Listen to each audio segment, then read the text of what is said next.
Hey, it's Vicky, and today I'm doing a tag video, and this is actually a tag video that I did. It was one of the first ones that I did back in 2017 when I started my channel, because I'm celebrating 5 years on BookTube.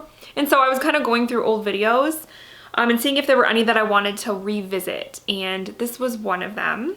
It is called the My Life in Books tag, and I tried to find who created it, but I couldn't find it the first time, and I couldn't find it this time, so I apologize for that. But there's a handful of questions, and let's get into it.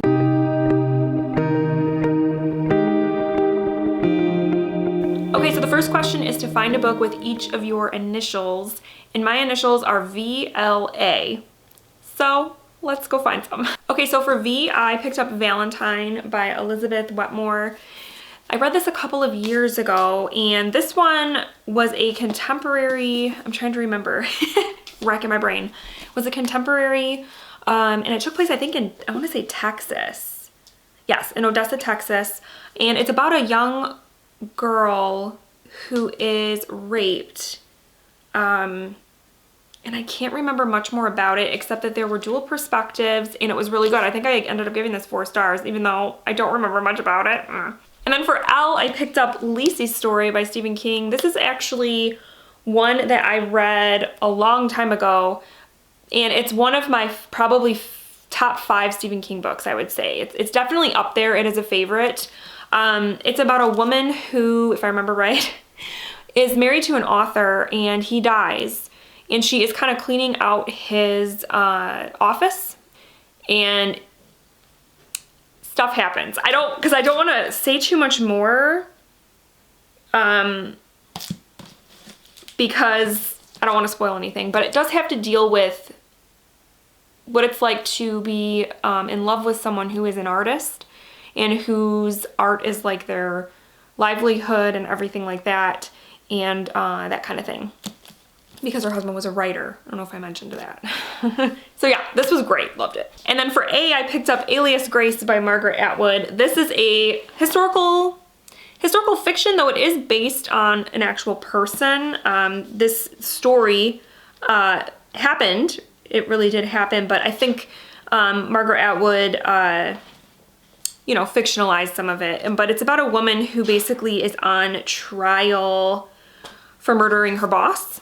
And it's in like I want to say it was like the 1850s, maybe 1840s, something like that.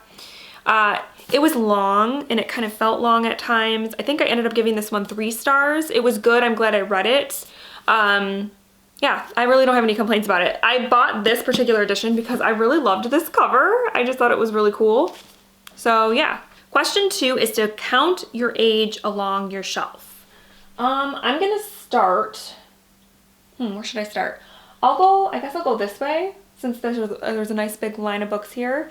And I recently turned 38, so we'll count 38. 1, 2, 3, 4, 5, 6, 7, 8, 9, 10, 11, 12, 13, 14, 15, 16, 17, 18, 19, 20, 21, 22, 23, 24, 25, 26, 27. All right, so I counted 38, and I got Forgive Me, Leonard Peacock by Matthew Quick. And I remember really liking this one too. It's pretty dark, because if I remember right, it has to do with a teenage boy who is planning to murder his best friend and then kill himself.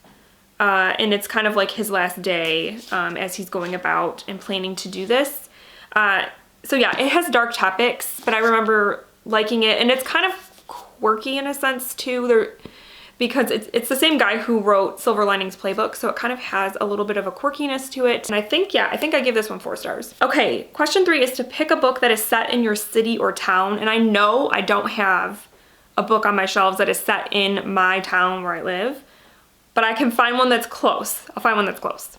I actually just read this one last month. That is American Street by A.B. Zavoy. It takes place in Detroit, Michigan, which is sort of where I live. I live in the Metro Detroit area. I live in a suburb of Detroit, so yeah. This one was pretty good. It was about a girl who is a Haitian girl who immigrates to Detroit and is living with her aunt and cousins and kind of adjusting to America. This one I gave it 3 stars. It was good. I didn't love it, didn't hate it. It was good. Question 4 is to pick a book that represents a destination you would love to travel to. Okay. I read this book at Christmas time and it made me want to visit the setting. It's The Christmas Bookshop by Jenny Colgan, and it takes place in Edinburgh, Scotland at Christmas time. And I fell in love with the setting, and now I feel like I have to go to Scotland. Not only do I need to go there, I need to try to go there at Christmas time because I just fell in love with the place and just from reading this book, and it got me really interested in visiting there. Question 5 is to pick a book that is your favorite color. My favorite color is green, so let me go grab a green book. I just went and grabbed the first green book I saw, which was The Wonderful Wizard of Oz by L. Frank Baum. This one I read a while ago, and because I loved the movie as a kid, The Wizard of Oz was one of my favorite movies as like a preschooler. I watched it all the time. And the book is quite different. There's a lot more to the book in terms of like the places that Dorothy visits and things like that. It's a lot different, but still a great story, a fun children's book. This edition is cute too because it has like illustrations and stuff. So yeah. Question 6 is, which book do you have the fondest memories of? Ooh. This is such a typical answer for me, but I don't care. I'm going with The Haunted Mask by R.L. Stine, Goosebumps. This particular one was my favorite Goosebumps book. I remember just devouring this when it came out. When did this book come out? This book came out in 1993, so I was 9. And I just remember I couldn't put it down. I absolutely loved it.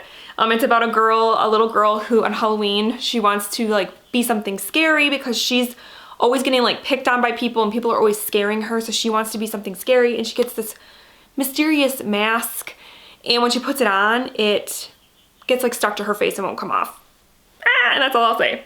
It was a good time. I actually reread this a couple of years ago and enjoyed it just as much. It was a lot of fun. Question 7 is, which book did you have the most difficulty reading? So when I first was thinking of a book to pick for this, I was like, oh, let me think of like something that took me a really long time or was like very dense and difficult, like maybe a classic of some sort. And then I remembered, oh no.